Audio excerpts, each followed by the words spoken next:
Welcome back to Smithy's over 100 golf courses in a year, and today it's Friday 19th of September 2025.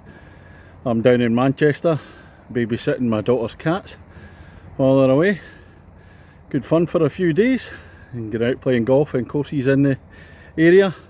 And today I've come a few miles just further south, and this is course number 104 this year. This is Ashton and Mersey Golf Club.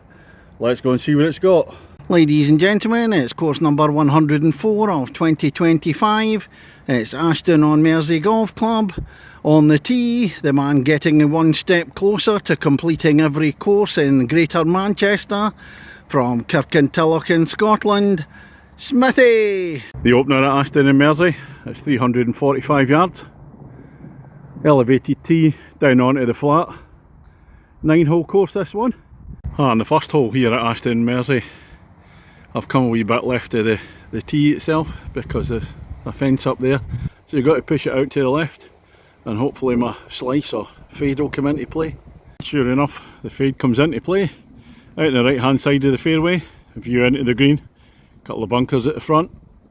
The first green at Ashton on Mersey, and yet again I'm about 20 yards short of the green. Not a lot of roll on the ball, but there's the bunkers surrounding. Hole number 2 at Ashton and Mersey. Par 4, 402 yards, so a long one, and rising up at the end up to a plateau green there, a bunker on the right hand side in front of it. I had a wee look over there, it kind of confused me a bit. There's another set of tees there and I was suddenly thinking, what hole is that? Playing the same one, then I remembered it's a 9-hole course, so it's going to have an alternative set of tees, but not too much different in this hole. On the fairway at the second. I haven't hit it too far, it's slightly into a breeze or the wind. Unlikely to reach this 1 and 2. Closer look up at the green at the second, the clubhouse on the left hand side. And there's a ditch, little stream running through here before it rises up to the green. I topped my second, but not far enough to reach the water. I played a nice third. Third hole at Ashton and Mersey, 446 yards, and it's a par 4. Slight fade to the left further down there, and this is stroke index 1 hole, so we're going to play kind of par the stroke index 1. I doubt it, as per usual. Well, a decent drive on the third hole, but I'm too far left on the left hand side of the fairway, and it's a long way down there, so I'm blocked. I can't pass the dog leg here. Got to be way further on and out to the right, so it is indeed a tough hole. I've played 2 now on the third hole. Opened up the dog leg, still got a reasonable distance to go, so it's certainly playing long. Well, I should have reached the green 3, but bounced out to the right in that bunker there on the third hole, proving costly. Well, once again a failure at the stroke index 1 hole. This time it was a 7, not my best. The fourth hole at Ashton and Mersey, and the first of the par 3s. I actually don't know how many par 3s because I don't have a card. This one, 177 yards. Fairly straightforward, straight down, bunkers at the front. On to number 5 now, at Ashton and Mersey, par 4 at 334 yards. Slight fade to the left up the top there, only a tiny dog leg. But it's a tricky tee shot, with the trees on the left hand side, the bushes on the right. It's quite tight. You try and keep it straight, and it's into the wind as well, doesn't help. I look into the 5th green. I'm afraid my tee shot caught the trees on the left hand side, so slowed it down a bit. Second shot into the trees on the right hand side, so I've got a bump and run up to the green here. Ashton and Mersey's 6th hole, 355 yards, par 4. It says straight on the board, but I'm looking straight down, I can't see the green, so it might go a wee bit to the left at the end. We'll find out.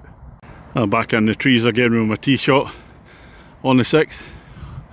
I've had to chip out again back onto fairway. I can see the green now. You can't see it from my tee, but it's tucked away into the right hand side. A few bunkers in front. And the green at 6. Well, it's a Dingley-Dale one. I see it's surrounded by the bunkers there. Nice little green tucked away in the corner. 7th hole at Ashton and Mersey, par 4, 311 yards. Slight dink round to the left, but straight in front, a little ditch with a stream here. And that's the thing that annoys me when tee boxes are too close to that, because the tees just fly in there. One little thing, but it just gets them awake.